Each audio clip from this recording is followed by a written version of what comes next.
Ron DeSantis drew a sizable crowd in Ankeny, Iowa this morning, despite blizzard conditions and bitter cold outside. Most Floridians don't come north in January.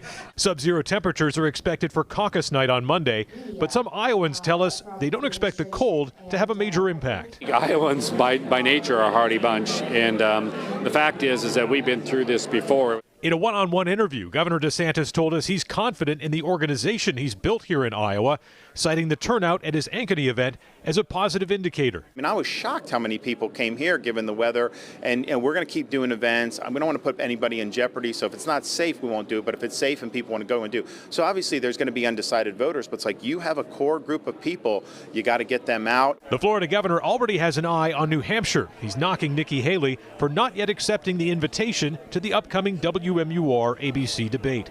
When we get into next Thursday in New Hampshire, she needs to show up on the stage for the WMUR ABC debate. I think it's an important part of the process. When have we had a New Hampshire primary where you haven't debated in New Hampshire? And I've been calling to have an Iowa and New Hampshire debate for a long time now, so I'll be there and she should be there.